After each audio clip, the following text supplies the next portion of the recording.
Ulitin kita lang. Sino sa inyo ang gustong maranasan yung kapangyarihan ng Holy Spirit? Amen. So, yung power na yan ay hindi basta ordinary power. Yan po ay supernatural power, extraordinary power, na kapag ikaw ay ordinary yung tao, kapag dumating sa iyo yung power ng Holy Spirit, gagamitan ka ng Lord sa extraordinary.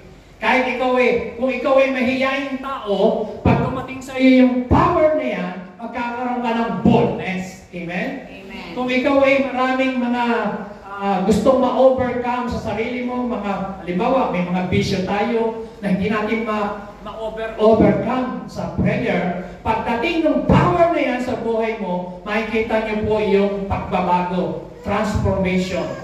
So, napakahalaga po yung power na yan. Hindi lang po basta simple power, kundi power to cast out demon spirit, power to heal the sick, power to preach the word of God with boldness, power to understand, maintindihan mo yung will of God, the word of God, power to love. Alam nyo, mahirap magmahal ng tao, lalo na yung mga makukulit, matitigas sa mulat, hindi ka ibig-ibig. Pero pag wala ka niyan, hindi mo kayang mahalin. So, kaya mga kapatid, you will receive power. Anong sabi ng Acts chapter 1 verse 8? Basahin po natin sabay-sabay. Go! But you will receive power when the Holy Spirit comes on you, and you will be my witnesses in Jerusalem and in all Judea and Samaria and to the ends of the earth. Sino ang nagsabi ng word na yan? Si Jesus Christ. Nang si Kristo po mga kapatid ay nabuhay, after 3 days, siya po ay nag-stay ng 40 days kasama yung mga disipulo. Nagturo pa po siya about the kingdom of God. At sinabi niya sa mga disipulo, sa Matthew chapter 24 verse 49, sabi niya, stay in Jerusalem until you have been clothed with power from on high. Mag-stay kayo sa Jerusalem, sabi niya sa mga disipulo, until you have been clothed. Sa ibang translation, until you have been endued power from on high. So sinasabi ng Panginoon, si Jesus, huwag mo na kayong magpalayas ng demonyo kasi ang demonyo hindi lalayas kung wala kang power. Huwag mo na kayong umayaw magpagaling, hindi gagaling ang sakit kung karamdaman kung wala kang power. Huwag mo na kayong mangaral ng salita ng Diyos, hindi mako-convert ang mga religious, mga elite, ang mga taong mga Pharisees, ang mga taong mga pilosopo kung wala kang power. So, kaya sabi ng Panginoon, stay in the city until you have been clothed with power from on high. Yan ang instruction ng Panginoon. Luke chapter 24 verse 49. Very clear po yan. So, anong ginawa ng mga disciple? Galing ho sila sa iba't ibang lugar. 120 disciple. Nag-stay sila sa Jerusalem. Sama-sama silang nag-pray. Naghintay sila. Nag-pray sila for 10 days. 10 consecutive days. Walang tigil nagpipray sila. Hinihingi nila, Lord, yung power kailang darating. Kailangan namin ng power na ito. So mga kapatid, kaya sabi ng Panginoon, but you will receive power when the Holy Spirit comes on you. So, when the Holy Spirit comes, pagdating ng Holy Spirit sa iyo, you will receive power. Kasi, ang source, pinagmumula ng power na yan, yung Holy Spirit.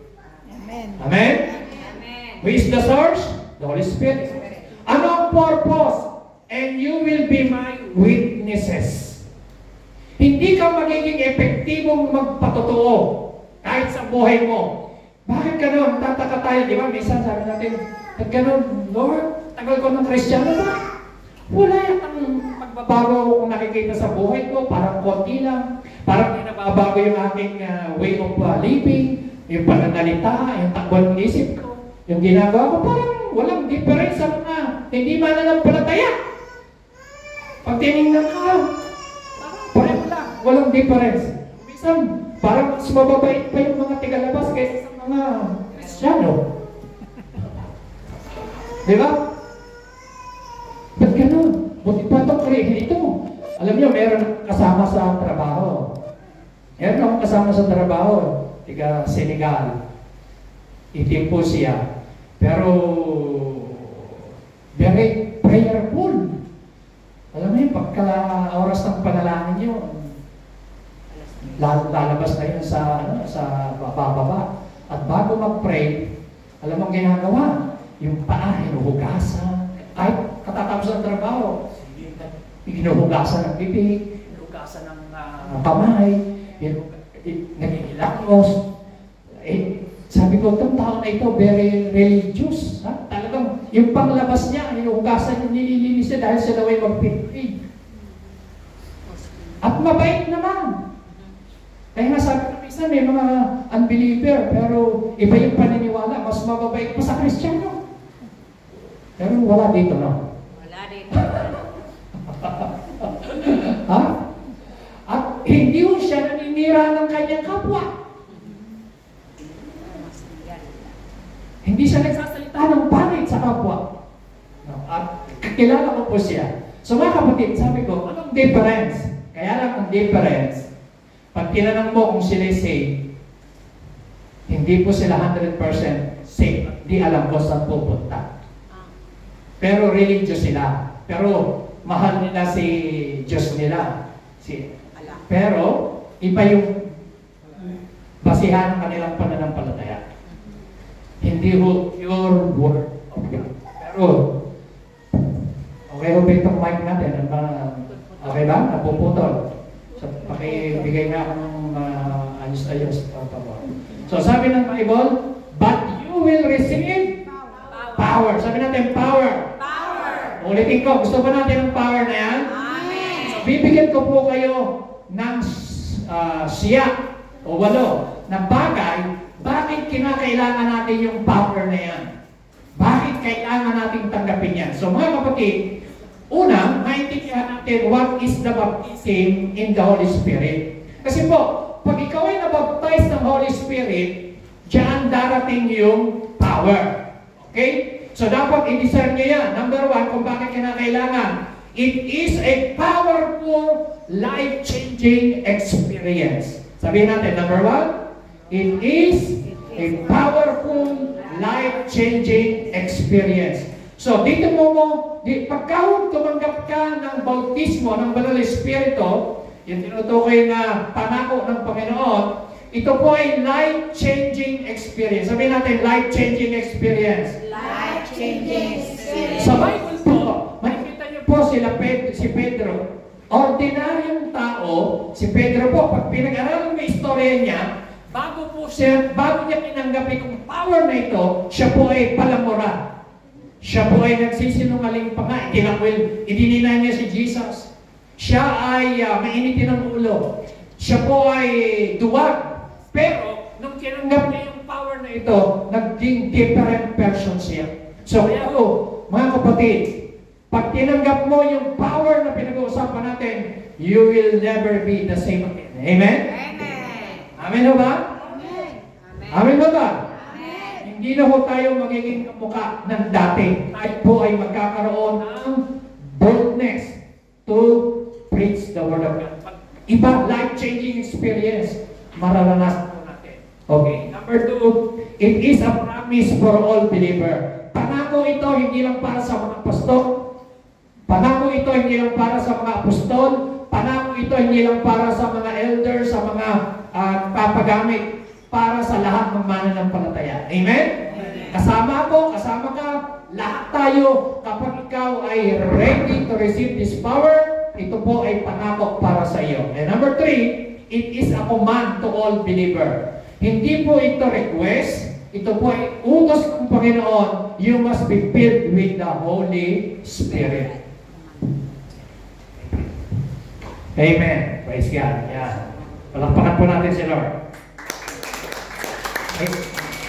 Parang kahinaan to. Palakas sa palakpak para kay Lord. Amen? So, ano po ang reason?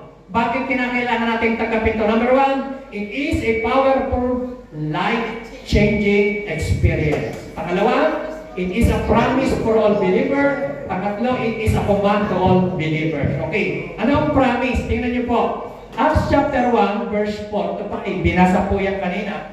Ang sabi ng Bible, ano po si Jesus Christ, siya po meron na po dyan siyang immortal body. Siya po nabuhay na mula sa mga patay. Tingnan niyo sabi ng verse 4. On one occasion, while he was eating with them, kumakain pa siya, kasama ng mga disipulo, he gave them this command. Sabi niyo po, command. So, ito ay utos. It is a command. Okay? Anong utos? Do not leave Jerusalem, but wait for the gift of my Father promise. So, ito po ay gift. Sabi natin, gift. So, ang gift, mga kapatid, depende sa iyo kung i-reject mo o tatanggapin mo. Amen? Amen ba? Halimbawa, may nagregalo sa iyo, yung gift na yon, niregaluhan ka ng cake, birthday mo, o depende sa iyo. Ang dapat mo lang gawin, tanggapin at pasalamatan. Pero pwede mo rin i-reject, pwede mo rin tanggihan. So, yan din po yan. Gift yan ng Ama. Regalo. Regalo po itong pangako na ito para sa atin. Kaya lang ang problema, hindi nga po natin dinidesire at hindi po tayo nakahanda to receive this kind of gift na pangako ng Panginoon. Anong sabi ng Word of God, verse 5? For John baptized with water, sabi niyo po, baptize. But in a few days, you will be baptized with the Holy Spirit. So, dalawang baptism ang binanggit yan sa verse 5. Bautismo sa tubig, bautismo sa Espiritu Santo. Sabihin niyo po, bautismo sa tubig, Bautismo sa tubig, bautismo sa Espiritu Santo. bautismo sa Espiritu Santo. O, dalawang baptism. Amen ba? Amen. Nakuha niyo mo ba? So, verse 5. For John, sino po si John? Si John, yung pinsan ni Jesus Christ, si John the Baptist. John the Baptist. Sabi doon, nagbabautismo siya, bautismo ng pagsisisi sa tubig. Sino sa inyo na bautismohan na sa tubig? Taas ang kamay. Yung iba, hindi pa. Sino yung hindi pa? Taas ang kamay. Yung hindi pa talaga. Ayan, si brother. Tingnan, pagkasang ka lang, ito ko lang makita. So, dalawa. Sino pa hindi pa nabautas sa tubig? Brad, hindi ka pa rin nabautas. Sino pa? Ayan. Alam niyo ba mga kapatid, yan mismo ay lumabas sa bibig ng Panginoon. Ang sabi niya, dapat tayo po ay mabautismohan sa tubig. Pero, ang kasunod nun, sabi ng verse 5 na yan, you will be baptized with the Holy Spirit. So, yung pong salitang baptized dyan sa Greek word is baptizo. Ang ibig sabihin ng baptizo is to immerse, to sink. So, kaya pagka ikaw ay nabaptize sa Holy Spirit, to sink in the power of God. So, parang kumuha ka ng isang bagay. Halimbawa, imagine niyo mayroong isang pitsil na tubig. No? May isang pitsil na puno ng tubig. Kumuha ka ng baso. Yung baso, inilubog mo sa pitsil. Yung baso na yon, napuno ng tubig. Tapos yung labas niya, siya po ay basarin. Ang tawag doon, baptism. Pool and fill, lubog. Hindi po siya kalahati lang. Kailangan lubog. Yan ang ibig sabihin ng salitang baptize dyan. Hindi po pisik, hindi po sprinkling. Immersion. To sink, lubog. Amen ba? Amen. Ano yung palamig? Amen. So, ang tinutukoy dyan ni Jesus Christ, yung sinasabi niya, stay in Jerusalem, you will be baptized with the Holy Spirit. Ikaw ay kinakailangan maging lubog ka, tinanggap mo ang Espiritu ng Diyos sa puso mo, pero kinakailangan maranasan mo ang Espiritu upon you. Kaya sabi ng Acts 1:8, when the Holy Spirit is come upon, sabi ng Bible, when the Holy Spirit is come upon you, upon, hindi sinabing in, ano? When the Holy Spirit is come upon you, you will be my witnesses. You will receive power. So yung power na yon, na gustong-gusto po, at yan po ang kulang sa church ngayon. Kaya po ang church ngayon ay weak, Ang church ngayon ay napakahina sa paglago, walang revival. Sa ibang parte, yes, may nangyayari sa ibang lugar, ibang churches. Pero generally speaking, titingnan niyo po ang church ngayon, ang mga Kristiyano mukhang mga talunan, mukhang mga lulugulugo, mukhang, kumbaga, may mga naninilaw. Wala na din. Alam mo yung naninilaw? Anemic. Kulang sa dugo. O walang apoy. Amen? Amen. Tingnan niyo, paano mo malalaman walang kaapoy-apoy? Pagising sa umaga, ang hinahanap ka agad, cellphone ko. Kaya mensahe ng aming kaibigan. Hindi yung mensahe ni Lord eh. Dapat ang hinahanap pagising mo sa umaga, yung mukha ni Lord. Amen? Amen. Nagpipray ka agad. Magbabasa ka, mag-meditate. So makikita niyo ang isang tao, kapag makikita mo may puspos siya ng Holy Spirit, siya po ay on fire. Sabi niyo po, on fire. On fire. May apoy sa pananampalataya. May apoy sa puso. Ay, punta tayo sa gawain ng Diyos. Kaya na lang, tinatamad ako eh. Yan, palatandaan niya ng walang apoy. Siguro usok meron ang natira. Dating nag-aapoy, kaya lang, nawala yung apoy, usok na lang. So mga kapatid, sabi ng Bible, kinakailangan tanggapin natin yan kasi yan yung power na yan para tayo ay maging epektibo na anak ng Diyos at maging matagumpay.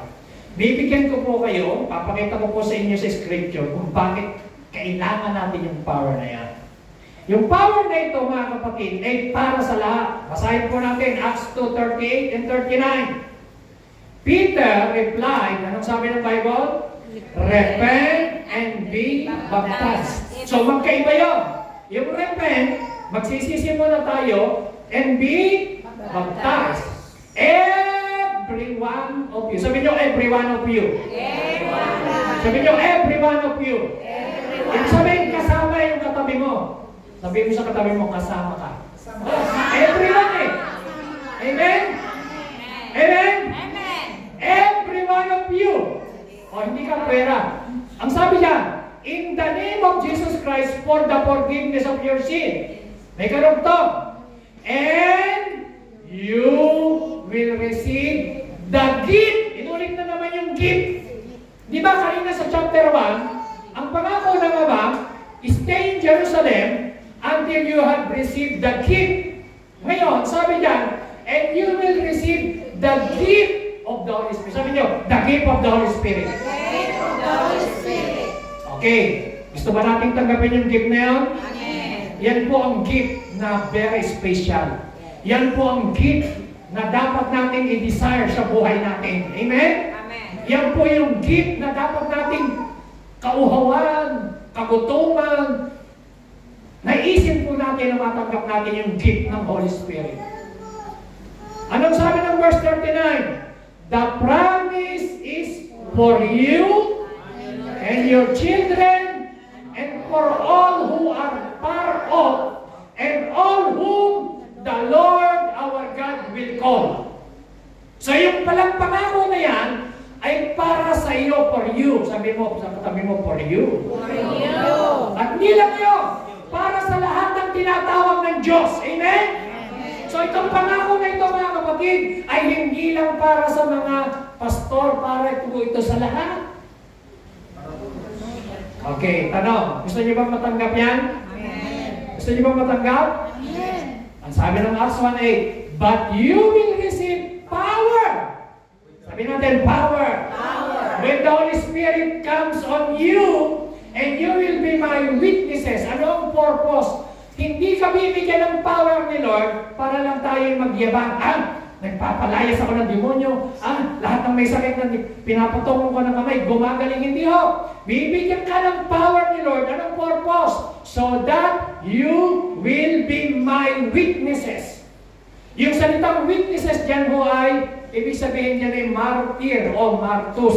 Dyan po galing yung salitang martyr. So pag tinanggap mo ang Holy Spirit, yung power, magiging martyr ka for Christ. Ibig sabihin, ikaw ay magpapagamit ka sa Panginoon, gagamitin ka ng Lord hanggang kahit kamatayan. wala kang pakialam basta masunod mo yung kalooban ng Panginoon. Amen? Amen. Kamukha ni Esteban, binato, stone to death sa pagsunod sa Lord, mga disipulo.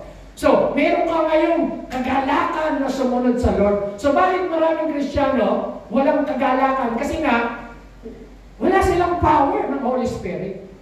Meron silang Holy Spirit sa loob nila, pero kailangan natin ng power. So, the power from the Holy Spirit. The Holy Spirit is with us before salvation. Okay, ganito po mga kapatid.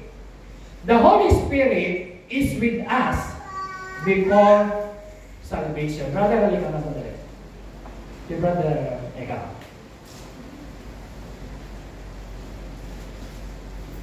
Ayan. So, halimbawa, siya yung Holy Spirit. No? Mga kapatid, para lang maintindihan nyo. The Holy Spirit is with us before salvation. Sabihin, dahil ako natural man, ang Spirit wala pa sa akin. With me. So, kaya ang gawain ng Holy Spirit is mag-convict. Not to condemn, but to convict. Parang tao lumapit sa Lord. So, ngayon, He comes to live in us. Nung tinanggap po ang Espiritu ng Diyos, okay, nagsisi, kami po ay naging isa. Nasa sa akin na siya. Pero, hindi ko doon nahihinto. Sabi ron, and then He come upon us. Kinakailangan, tanggapin natin yung power for ministry. Amen. Naintindihan niyo ba ako? Amen. Naintindihan niyo ba? Amen. So, yan ho ang difference, mga kapatid.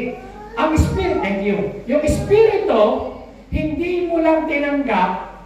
Iba ho kasi yung na-born again ka, ang tawag doon, indwelling. Sabi natin, indwelling. Indwelling. So, ano naman yung power? Ang tawag dyan is infilling. Sabi nyo, infilling. Infilling. Sabi nyo, indwelling. Indwelling. Infilling.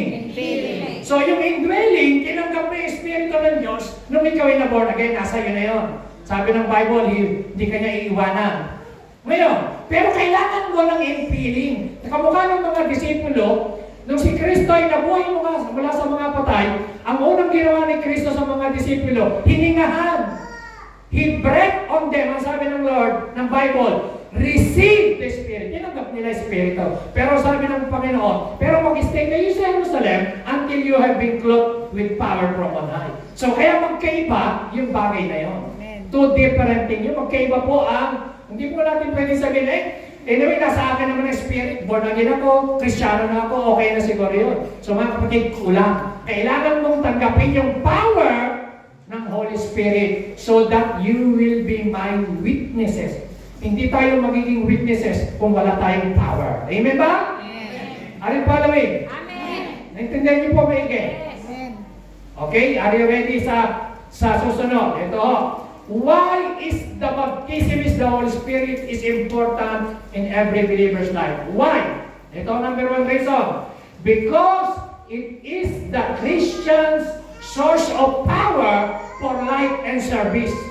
Kasi kung hindi ka magkakaroon niyan, wala kang power sa paglilingkod sa Panginoon, sa pagpapagamit kay Lord. Kung gusto mong ikaw ay gamitin ni Lord, kailangan i-desire natin yan. So, tingnan niyo po, makikita niyo sa Acts chapter 1 verse 8, binasa natin kanina. Acts chapter 4 verse 31 hanggang 33, yung mga disciples, sabi roon, after they prayed, the place where their meeting was shaken. Nagkaroon ang mga disipulo, nung sila po ay nanalangin, matapos silang mag-pray, yung lugar na pinagtitipunan nila, na-shake, parang lumindol. At pagkatapos, and they were all filled with the Holy Spirit, napuspos sila, and they spoke the word of God with boldness. Makikita niyo po yan sa Acts chapter 4, verse 31 hanggang 33. So kung kailangan mo ng boldness, wala tayong boldness o tapang, mga kapatid, kailangan natin ng power na yan mula sa Panginoon. Amen?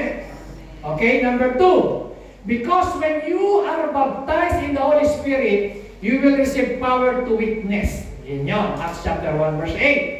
And number 3, because when you are baptized in the Spirit, you will also receive power to do the following. Ano po yan? Number 1, power to overcome temptation and live a holy life. A holy life. Romans 1 verse 4. And who through the Spirit of holiness, sabi natin Spirit of holiness, Spirit of holiness, was declared with power to be the Son of God by His resurrection from the dead, Jesus Christ our Lord. Alam niyo po ba, kung sino ang bumuhay kay Jesus mula sa mga patay, kung siya nakalibing? Holy Spirit. Amen. Hello. Amen. Sino bumuhay kay Jesus? Holy Spirit. Nasa Bible yan. Kita niyo po. At iyan, sabi niya, the Spirit of holiness was declared with power to be the Son of God by His resurrection from the dead. Oh.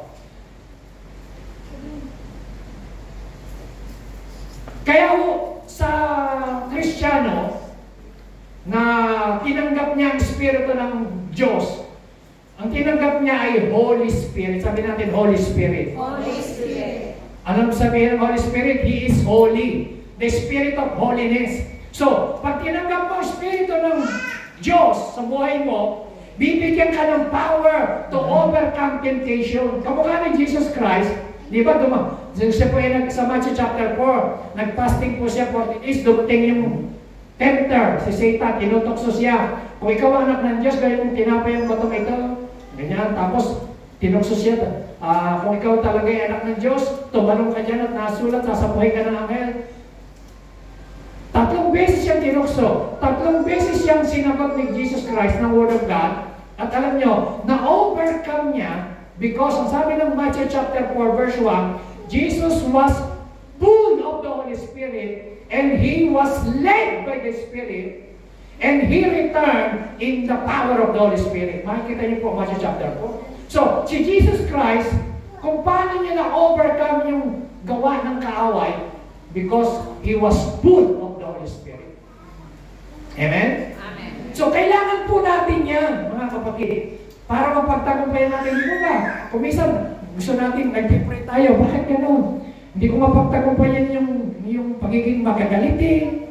Ba't gano'n? Hindi ko mapagtagumpayan yung pagkana lagi ako nagmumura. O yung iba, nagtagumpay na sa spirit of vices. Amen? Nagtagumpay na sa spirit of nicotine. Amen ba? Yung iba, nagtatagumpay pa lang. Ha?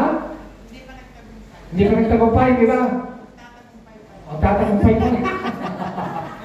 Meron pa yatang kakilala si sister na nagtatagumpay pa lang eh. Pag-pray natin na magtagumpay talaga, amen? Napagtagumpay yan ang espiritu ng alak, amen? Espiritu ni Marites. Dapat matagpagtagumpay na yan.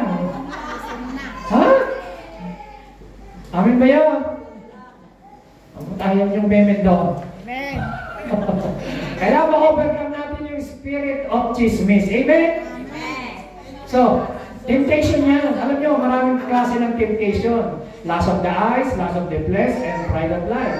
Maraming klase ng temptation. Ulit-ulit lang. Yung temptation sa panahon ni Eva at ni Adan, nababago lang yung mukha, pero the same thing. Power, prosperity, and pleasure. Temptation yun. Girl, guys, gold. Yan. May iba lang ang itsura, pero isa rin yun. Lust of the eyes, lust of the flesh, pride of life. Temptation yan. So, yan po ang reason number 1. Number 2, power to pray more effectively. Yan. Ang sabi po ng Bible, in the same way, the Spirit helped us in our weaknesses. We do not know what we ought to pray for. Di daw po natin alam kung ano yung pray natin. But the Spirit Himself intercede for us with groans that words cannot express. Sabi ron, the Spirit help us. Sabi niyo, the Spirit help us. The Spirit help us. Alam niyo po mga kapatid, kami kayo sa akin, kahapon ho, Sabado, nagpipray ho kami rito. Nagkaroon kami ng sharing. Ito po, gagamitin ko lang yung kwento ni Ate Flor. Minsan daw nagpipray siya. Naalala niya yung kanyang kapatid. Hindi naman niya natin ginagawa yun. Pinag-pray niya, pinag-pray, pinaalala ng Holy Spirit. Pagkatapos niya mag-pray, tinawagan niya. At alam niyo po, kung ano natuklasan niya. Yung pala, merong bumarel, siguro may ligaw na bala, yung pong bala tumagusto doon kung saan pa yung higaan niya, di ba? Doon bumagsak buti nga, na-save siya. Alam niyo yung paano na-save? Kasi may nag-intercede, may nag-pray. Palaparan na sila. Nung misa, meron po akong nung kami nasa San Miguel, Bulacan, sa Pilipinas. Merong isang worship leader, habang nag-worship, naalala niya yung asawa niya. Yung palang asawa, yung asawa niya, tapos siya nag-speaking tongues siya. Tapos ipinag-pray niya pala yung asawa niya. Nung oras na yun, alam niyo nung malaman niya, tinumusta niya, yung palang asawa niya, naglalakad sa pilapil, merong ahas, konti ng matuklaw ng ahas na po. Hindi natuklaw dahil na-intercede ng asawa. Palapakan naman nila. Amen? Meron pong isang lalaki na ito po, this is also a true to life story. Siya po ay nagdadrive ng isang kotse, yung mga madaling araw. Siyempre, minsan pag madaling araw, inaantok ka, pagod, long drive. Alam niyo po, yung asawa niya na nasa bahay, lalaki yung nagdadrive, yung asawa niya, nagigising ng Panginoon mga alas 4 ng madaling araw. Tapos, sabi sa kanya ng Holy Spirit, ipag-pray mo yung asawa mo. Pinag-pray niya. Speaking tongues siya. In the name of Jesus, pray, luhod, pray. Tapos tinanong niya yung asawa niya, tinawagan niya, anong nangyari nung dumating? Ganitong oras, alas 4, ginising ako ng Holy Spirit, pinag-pray kita. Alam niyo, sabi ng asawa, hindi ka maniniwala. Konti na akong bumangga sa truck. Ang laki-laki ng truck na mga babangga niya, bigla nung siya nakakatulog bigla niyang naringgan yung tinig ng anak niya, Daddy, wake up! Pag-isip niya ganun, malapit na sa truck, nakalisi yan, di siya namatay. Alam mo, kapatid, yung oras na yon, nung ma-accident siya, alas 4, gumising yung asawa niya, pinag-pray niya asawa niya. Amen? Amen. Alam niyo ba mga kapatid, kapag nasa sayo Espiritu ng Diyos, yan ang sabi, we do not know what to pray for. Na ipag-pray mo yung kalooban ng Diyos kapag marunong tayong makinig sa Holy Spirit. Amen. Kailangan lang makinig tayo sa Kanya at tanggapin natin yung power na yan. Pagka ikaw sabi doon, we do not know what to pray, but the Spirit help us in our weakness. Hindi mo maisip, hindi mo alam kung ano ipag-pray sa Kanya. Through the help of the Holy Spirit, maipag-pray mo yung perfectong kalooban ng Diyos. Palakpakan natin. Amen? Number 3, bakit kailangan natin itong power na yan? Power to love more ardently. Anong sabi ng Romans 5:5? And hope does not disappoint us because God has poured out His love into our heart by the Holy Spirit whom He has given us. Alam niyo, kailangan po natin ang power na yan para tayo ay mamahal natin yung mga taong hindi kaibig-ibig. Amen. Amen? Amen ba? Amen. Kahit matigas ang ulo, kahit mahirap ibigin, pagka meron kang power na yan, matututo mong mahalin, unawain, i-forgive ang tao na yan. Pag meron kang ganyang klase ng power ng Holy Spirit na tinanggap wala sa Holy Spirit. Amen? Amen. Number 4, power to better understand the Word of God. Amen. So bakit yung maraming nakikinig ng Word of God tinaintindihan? Ano sabi ng 1 Corinthians 2:14? Kayo na magbasa, please. Laban niyo. But people who are not spiritual can receive this truth from God's Spirit. It all sounds foolish to them and they cannot understand it. Take note. They cannot understand it for only those who are spiritual can understand what the Spirit means. Naintindihan niyo po ba yung verse na yan? Hello? Amen. Ha? Anong sabi po dyan? Hindi naiintindihan yung mga bagay na spiritual kung wala sa iyo Espiritu ng Diyos. Amen. Kaya ano bang pinag-uusapan na bagay na spiritual na hindi mo maintindihan hanggang wala sa iyo Espiritu ng Diyos. Akala mo okay lang yun, hindi okay yun, akala mo normal. Yes, religious ka. Yes, palasimba ka. Yes, nakikinig ka ng preaching, pero hindi mo naiintindihan. Amen. Amen. Sino lang ang nakakaintindi? Yung mga mayroong Espiritu ng Diyos. Kasi po, ang pinag-uusapan natin dito sa church is spiritual na bagay. Kaya sabi ng Bible, but people who are not spiritual, kung ikaw ay natural, man, kasi, di ba, pinaliwanag ko sa inyo last Sunday, tatlong klase ng tao, natural man, soulless man, saka spiritual man.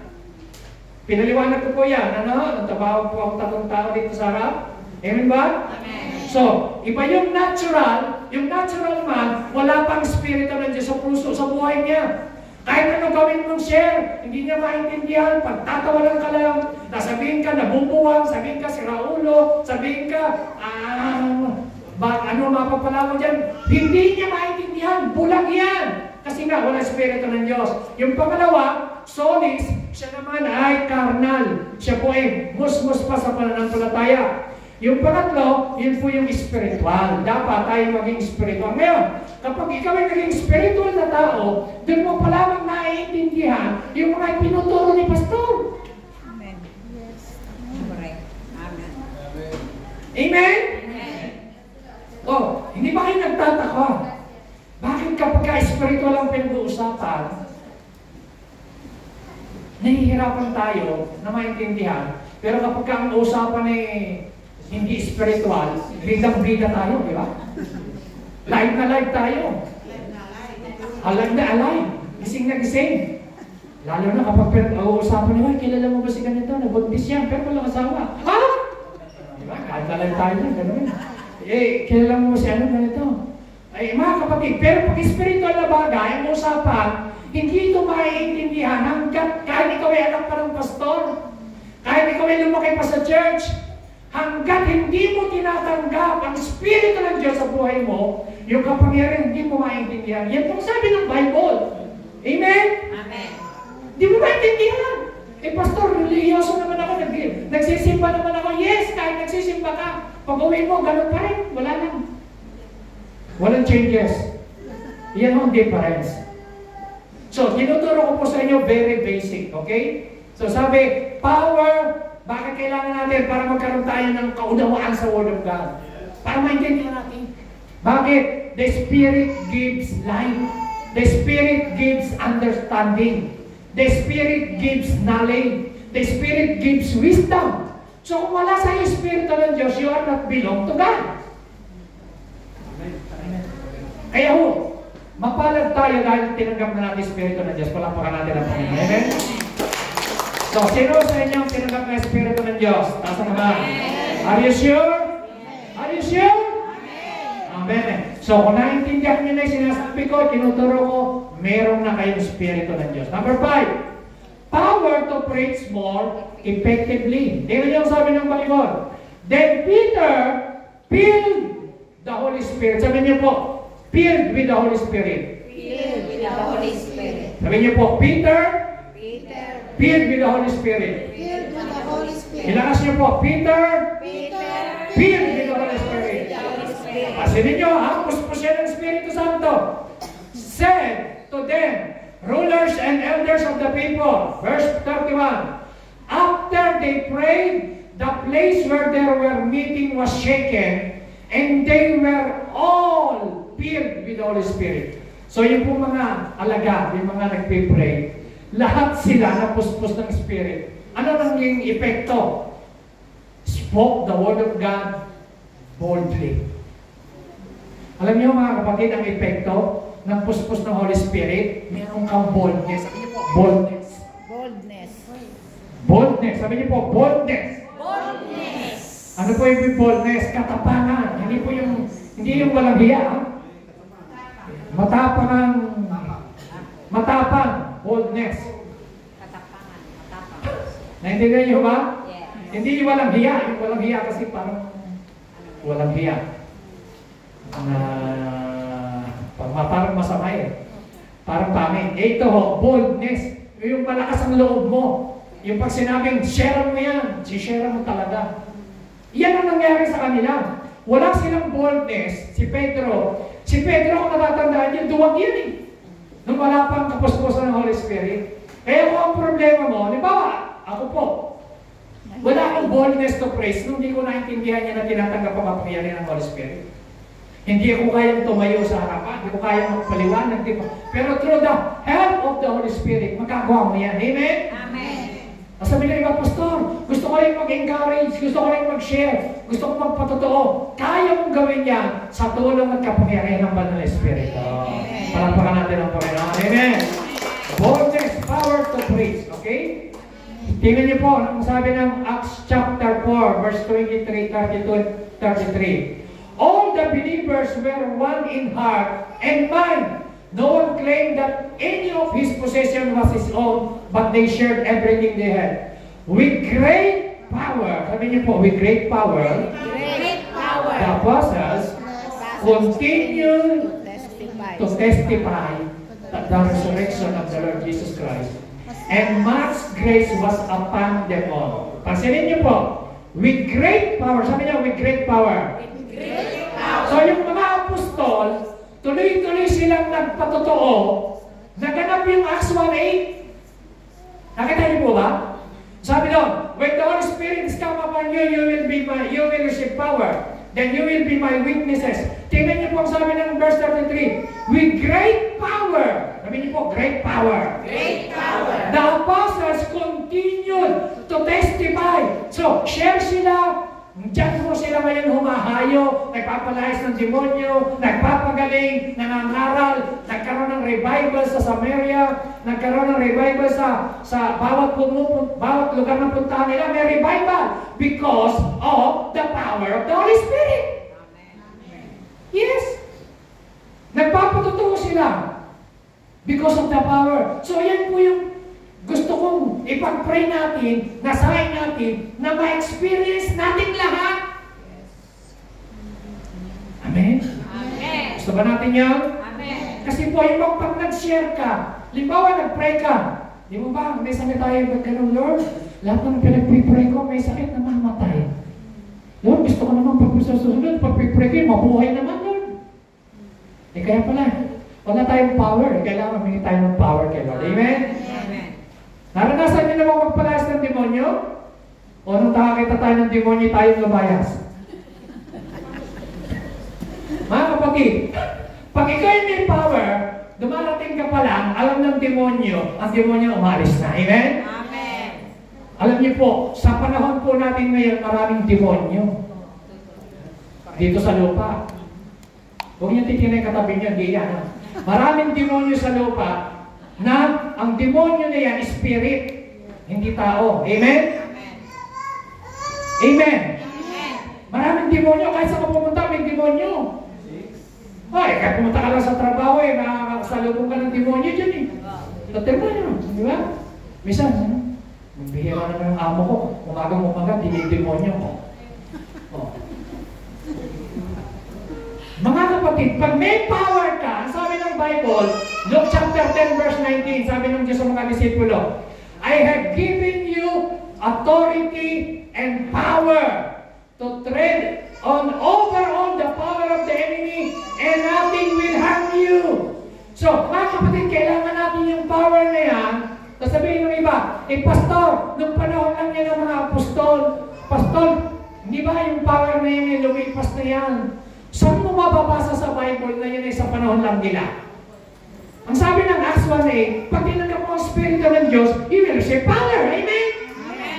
Gusto niyo ba ng power to cast out the Spirit? Amen. Gusto niyo ba ng power to heal the sick? Amen. Gusto niyo ng power to preach with boldness? Amen. Gusto niyo ng power to love? Amen? Kailangan po natin tanggapin yung bautismo ng Banal na Espiritu. Yan, kamukha ng mga disipulo, mga kapatid. Number 6, power to do the works of Jesus. Alam niyo po ba, si Kristo mismo nagsabi na kapag siya umalis niya, bumalik sa kanan ng Ama, pwede mong gawin yung dati niyang ginagawa at higit pa sa ginawa niya. Amen. Hello, narinig niyo ka? Amen. Okay, yan, nasa Bible. John 14 verse 12. Samahan niyo po akong magbasa. Go. I tell you the truth. Anyone who believes in me will do the same works I have done. And even greater works because I am going to be with the Father. Nasaan na po ba ang Panginoong Jesus?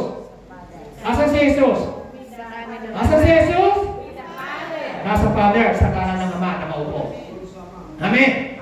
Ngayon ang sabi niya, anyone who believes, kapag kaya mong baliwala, kapatid, anyone, sabi niyo, anyone who believes. Anyone who believes. So, kahit ikaw ay bagong mananampalataya, kahit ikaw ay hindi pastor, kahit ikaw ay hindi apostol, kahit hindi ka propeta, if you are a believer, basta ikaw ay believer, kaya mong paniwalaan na kaya kang gamitin ng Panginoon, kaya kong gamitin ng Lord, kahit sarili ko, pag ipinag-pray ko, gagaling.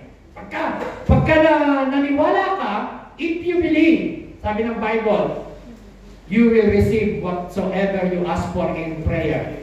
So pag nag-believe ka, sabi ng Word of God, anyone who believes in me will do the same work. So, si Kristo ba yung nagpalayas ng demonyo? Amen. Nagpalayas? Yes. You will do the same work. Si Kristo ba yung bumuhay ng patay? You will do the same work. Si Kristo ba yung nangaral? You will do the same work. Si Kristo ba yung nagpalayas po siya ng yung inaalihan ng demonyo sa tao na nakuba 18 taon? Ginawa niya ba yun? You will do the same work. At hindi lang yun. Even greater works. Sabi niyo, greater works. Alam niyo ba mga kapatid, makinig kayo maigi, yung ginawa ni Jesus nung siya nasa lupa, hindi niya po yung nagawa dahil siya po ay Diyos.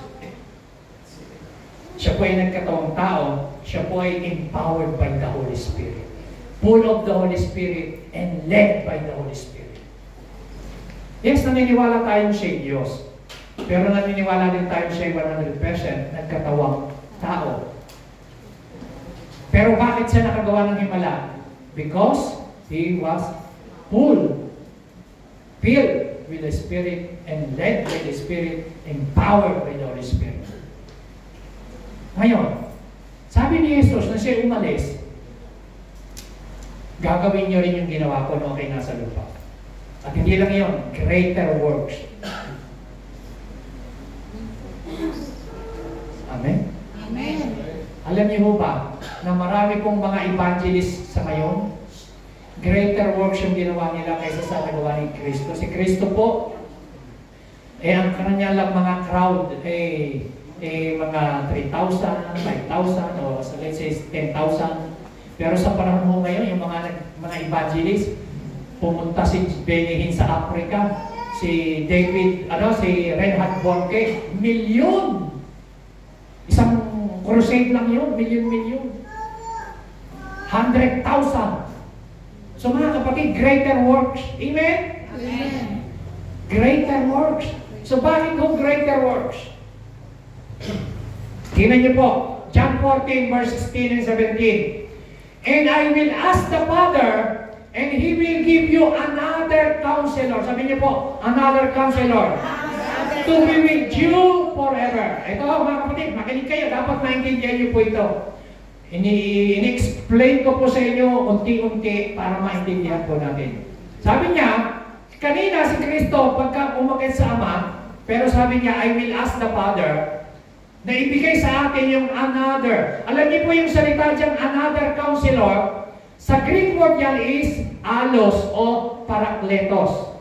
Ang ibig sabihin, pag ako'y umakit sa Ama, hihingin ko, ipapadala niya yung the same kamukha ko, the same another, the same, hindi po different kind, the same kind.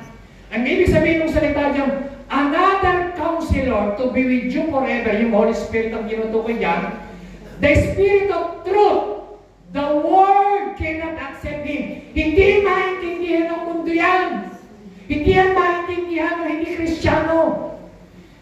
The world Because it neither sees Him, hindi mo kasi siya nakikita. Hindi mo kasi siya kilala.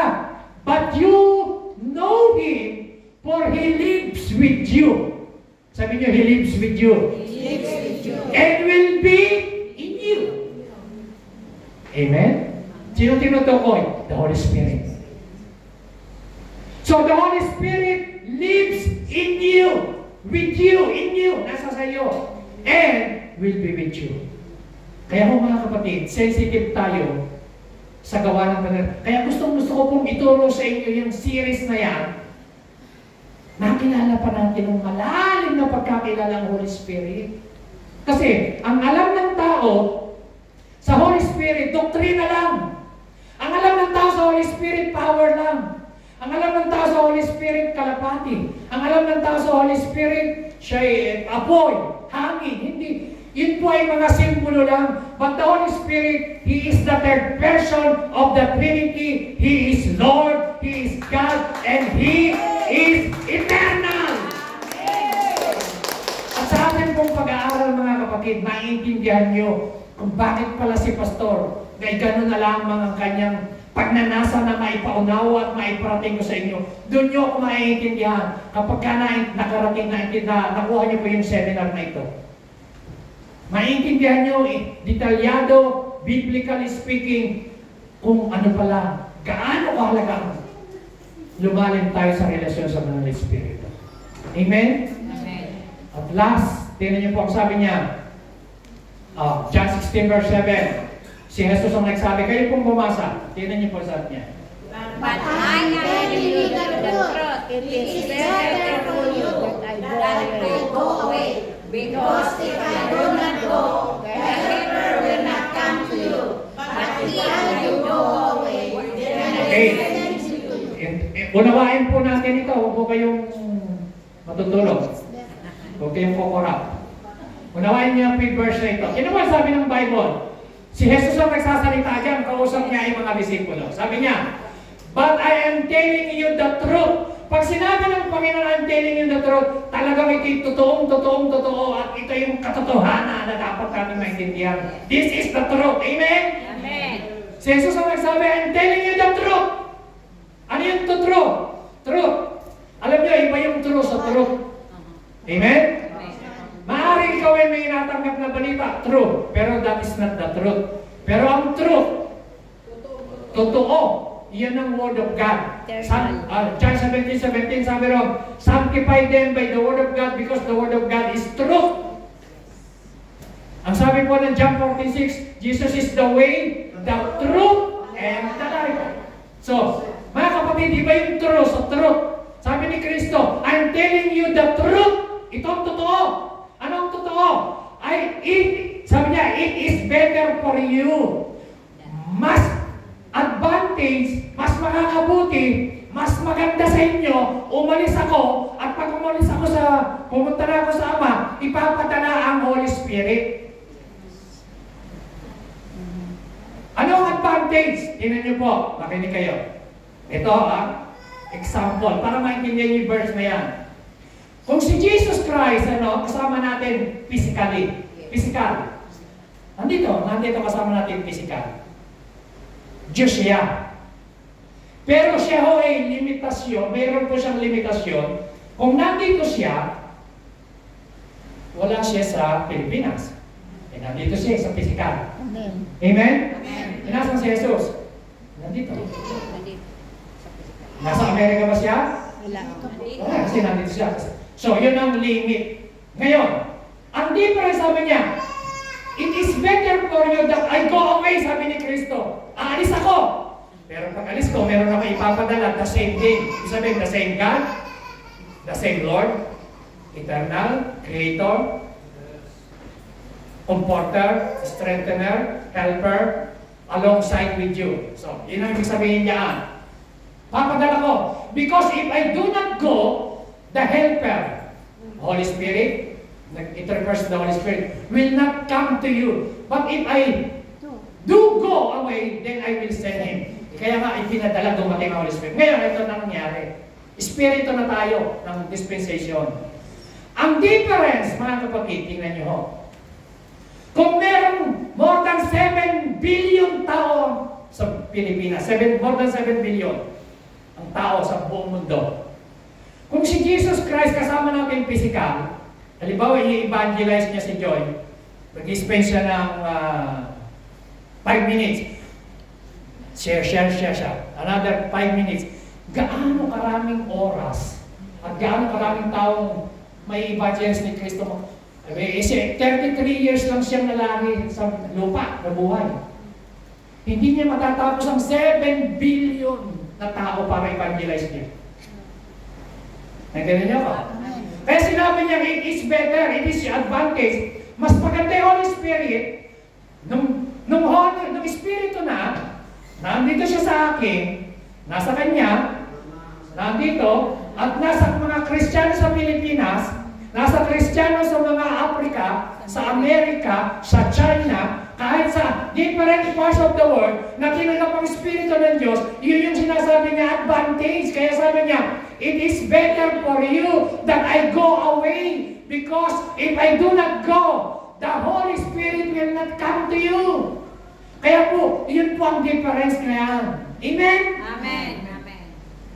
Nakuha niyo po, mga kapatid. Kaya pasalamat tayo dahil nasa sa atin ngayon ang Espiritu ng Diyos. Palapakan natin ang Panginoon.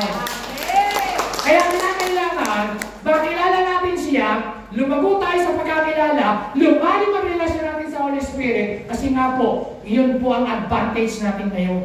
Ang kasama natin, Holy Spirit, ang nagtuturo sa atin ngayon, Holy Spirit, He is our great pastor, He is our great evangelist, teacher, strengthener, helper, comforter, ang Holy Spirit.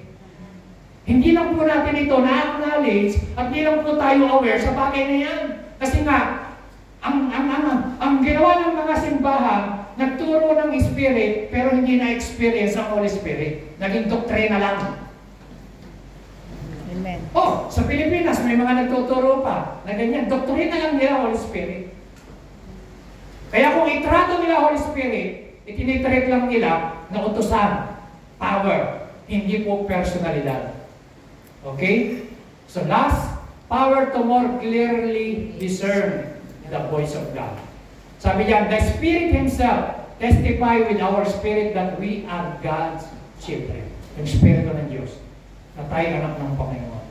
And last, power to worship. So mga kapatid, hindi ka makasamba hanggat wala kang Espiritu ng Diyos. Di ba kayo nagtataka? Bakit may mga tao minsan sa loob ng church, hindi maka-worship?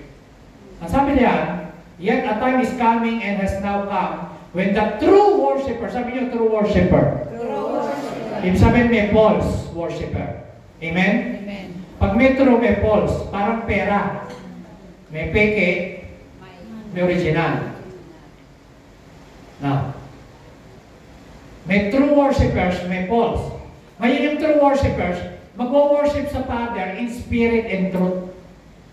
Sabi niyo, spirit and truth. Spirit and truth. Paano ka mag-worship sa spirit nung wala kang spirito ng Diyos? Kaya hindi ka magtataka kapag ka mayroong bago sa church, nakahalukip-kip lang, hindi rin pa-participate, dapat natin maintindihan kasi wala pa sa kanya espiritu ng Diyos. Amen. Amin ba? Amen. Okay lang yun. Pero pag tinanggap niya na espiritu ng Diyos, diyan na siya matututong magtaas ng kamay, unti-unti, pumikit, mag-worship. So, ang sabi ng Bible, tingnan nyo, very clear. Samahan niyo po kung magbasa. Go! At matatapos na po tayo. Yet, a time is coming, and is now come, when the true worshiper will worship the Father in spirit and truth. For they are the kind of worshiper the Father seeks. Bakit? Kasi hinahanap ng Diyos na ganyan yung sumasamba. Verse 24, God is Spirit. Sabi niyo, God is Spirit. God is Spirit. Sabi niyo po, God is Spirit. God is Spirit. So, sino ang Spirit? He is God. Amen? Amen ba? Amen. Kaya pag may nagtanong sa inyo, saan mababasa sa Bible lang, Diyos ay Espiritu? Yan! Very clear. John chapter 4, verse 24. God is Spirit. Hindi sinabing God is power. Hindi sinabing God is Hindi ganun eh. God is spirit. And His worshiper, sino po yan? Tayo. Must worship God in spirit and truth. So, hindi ka maka-worship. Ang reason, kaya hindi tayo maka-worship ng espiritu. Yung bang talagang totohanan ng worship. Kasi, wala pa sa iyo yung espiritu ng Diyos. Pero kung nasa espiritu ng Diyos, yung espiritu na yan, ang magtutulak sa iyo, na itaas mo yung kamay mo, pumikit ka, magsamba ka sa espiritu at katotohanan, wala kang pakialam sa katabi mo kung ikaw ay umiiyak, kung ikaw ay kasi nabibless ka. Dahil yung espiritu ng Diyos, sa espiritu mo, mayroong koneksyon. Amen. Amen? Amen. Hindi lang nila alam, hindi nakikita. Sabi yung katabi mo, umisa titingnan ka pa eh. Yung katabi ko, okay. Taas ng kamay, dalawa. Labas dito. Labas dito. Wala rito. Ano, labas lahat eh. Di ba, may mga tao ganun, pag talagang napupuspos, lahat. Sama-sama eh, walang pakialam. Umiiyak, walang pakialam. Importante, naka-worship ako kay Lord. I don't care. Ikaw na sabihin ng tao. Di ba, may mga ganun? Naranasan natin yung pagkapuspusan. Wala tayong pakialam sa katabi natin. Kasi nag-worship ka sa Panginoon, Spirit and Truth. Ang ginagawa mo, truth. Pero ang tingin ng tao sa iyo, hindi ka naintindihan. Bakit? Kasi wala pa sa nila Spirit ng Diyos. Kaya kung pagka tayo nag-worship, tinan mo yung mga taong puspos ng Holy Spirit, talagang umiiyak yan, nakataas ang kamay. Nag-worship, bumubo kayo yung bibig nila. At kung minsan makikita mo, lumuluhod pa. Kasi nakikinig yan eh, yung connection sa Spirit. Eh meron tao, kaya pag nag-worship, yung kanilang isip, habang nag-worship, naku po yung sinampay ko, baka makahapon, naku po. Oh.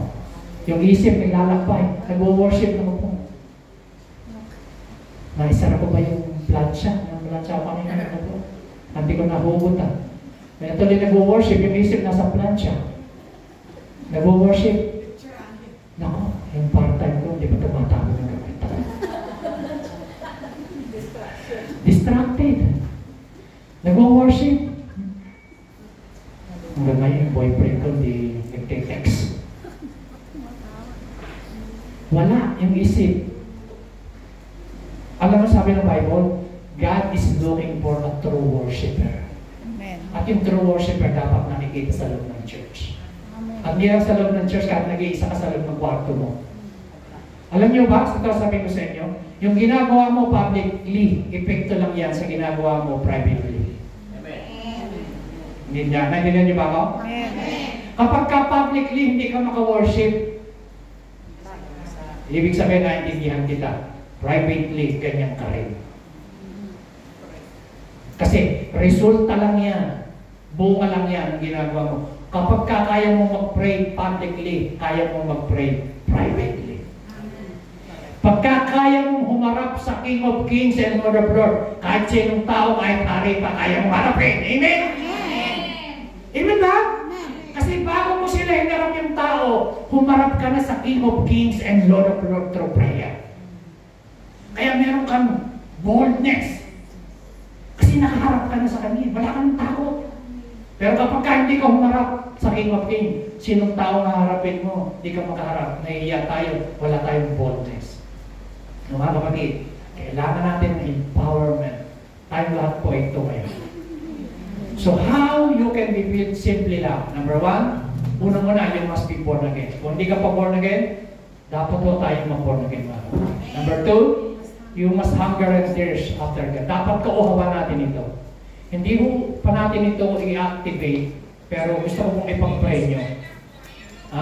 And number three, you must be prepared to obey God and become His witness. And number four, you receive the Spirit through faith. Ito, itong apat na yan, kapag kaho, naintindihan niyo po yung instruction, mararanasan mo ang kapangyarihan ng Spirit ng Diyos. Amen? Amen o ba? Amen. Pangalawang lesson pa lang po ako sa inyo. Ito po ay pag-uusapan natin ng matagal hanggang anniversary. Kaya po, hanggang sa maging aware po tayo sa Banal na Espiritu at lumalim yung ating relasyon sa Kanya. Amen? Alam niyo, yung sabi ng diyan, how can you be filled? Number 1, ano dapat? You must be truly born again. So, bibigyan mo po ng pagkakataon, tayo pong lahat ay yumuko, pamikit.